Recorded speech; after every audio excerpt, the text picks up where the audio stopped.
Manchester City terancam kehilangan tahta juara setelah menempati peringkat 3 klasemen sementara. Pasukan Pep Guardiola akan melengkapi komposisi skuad mereka dengan membidik sejumlah pemain anyar.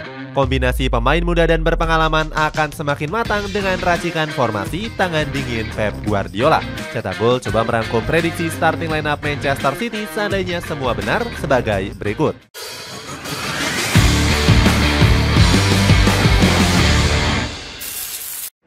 Penjaga gawang.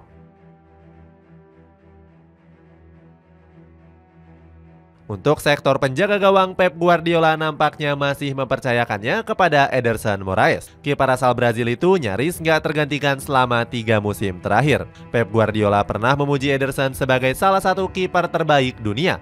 Pelatih berkepala pelontos itu menyebut sang kiper punya kualitas umpan yang patut diacungi jempol. Selain itu, Ederson juga dinilai punya ketenangan yang luar biasa saat mendapatkan tekanan. Kiper berusia 30 tahun itu bahkan pernah membuat Pep Guardiola tercengang. Saat itu, Ederson memamerkan aksi yang cukup gila dengan menggocek Diogo Jota di laga kontra Liverpool pada 2022 yang lalu. Para penggemar mengapresiasinya sebagai kiper dengan kualitas kelas kakap. Namun The Citizen gak boleh terlena dengan kemampuan dari Ederson. Selain usia yang sudah gak muda lagi, performa sang kiper juga mulai menurun dan sudah kebobolan 24 kali. Bek kanan.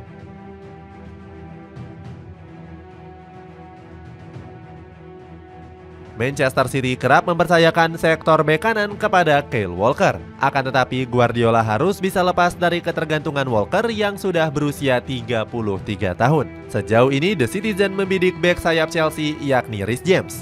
Glenn Johnson memprediksi kalau Reece James akan merapat ke Etihad Stadium seandainya bakal hengkang dari skuad The Blues. Dia menilai Reece James bakal cocok dengan skema permainan dari Guardiola. Glenn Johnson menambahkan keputusannya untuk bergabung ke Manchester City dianggap sebagai hal yang benar. Pasalnya, Reece James bisa berpeluang memenangkan banyak trofi yang bergengsi. Bek tengah.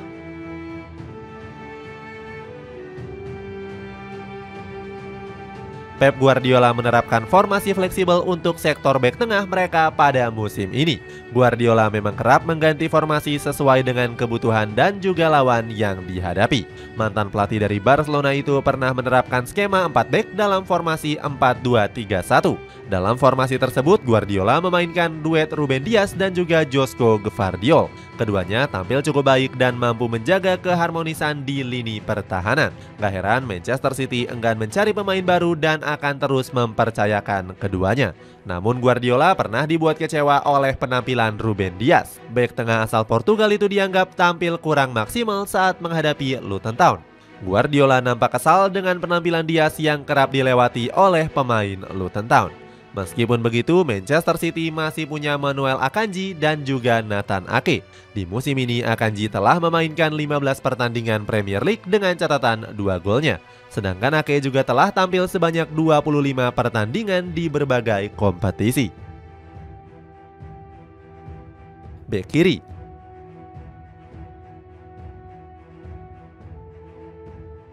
Manchester City hanya punya satu bek kiri yang ditempati oleh Sergio Gomez. Sayangnya Guardiola kurang begitu percaya dengan kemampuannya karena minim pengalaman.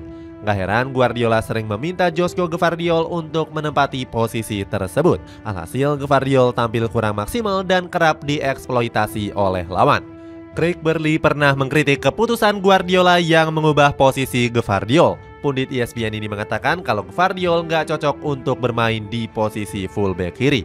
Dengan hadirnya Alejandro Balde, Gvardiol akan kembali ke posisi aslinya yakni bek tengah. Manchester City mulai menyeriusi transfer Balde dan sudah berkomunikasi dengan Barcelona.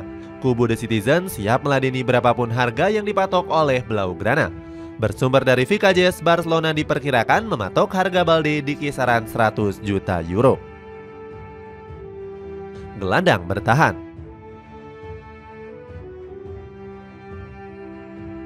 Permainan Manchester City sejauh ini terpusat pada peran gelandang bertahan. Rodri dianggap menjadi roh permainan utama dalam skema Pep Guardiola di musim ini. Sang gelandang tercatat sudah bermain dalam 24 pertandingan dan melesakkan 6 assist. Rodri juga mampu mencatatkan 91% dalam mengalirkan bola ke lini penyerangan.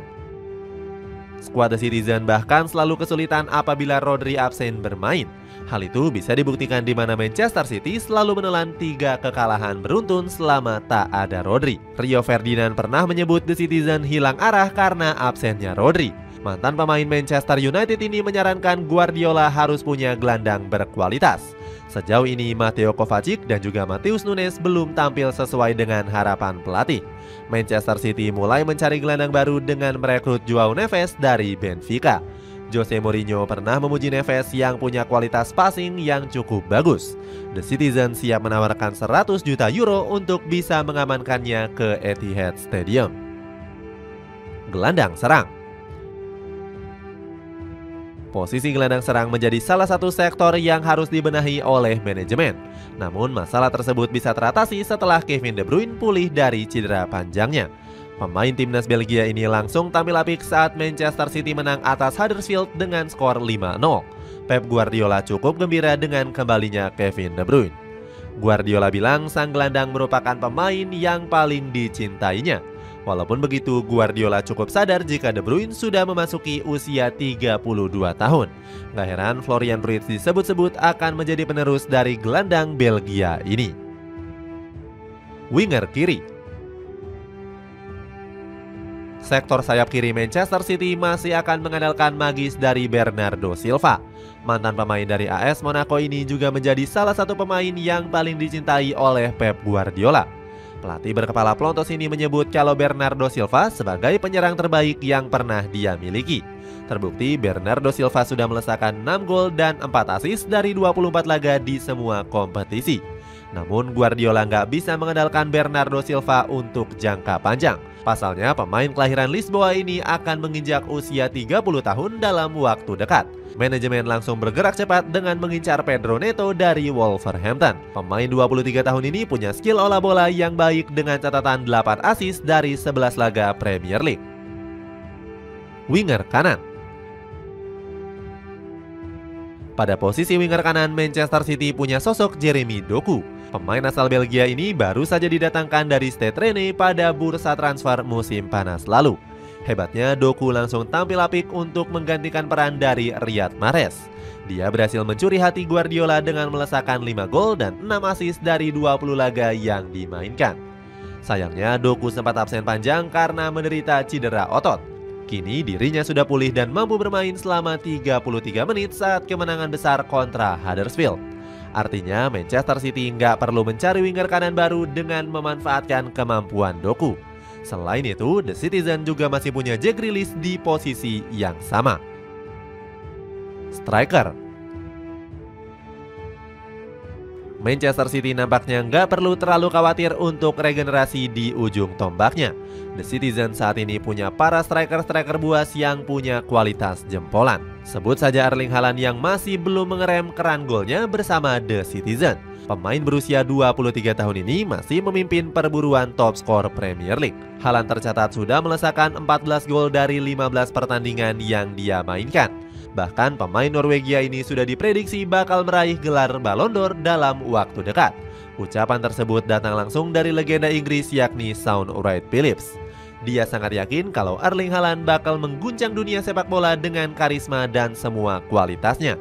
Di sisi lain, Manchester City juga masih punya sosok Julian Alvarez sebagai pelapisnya.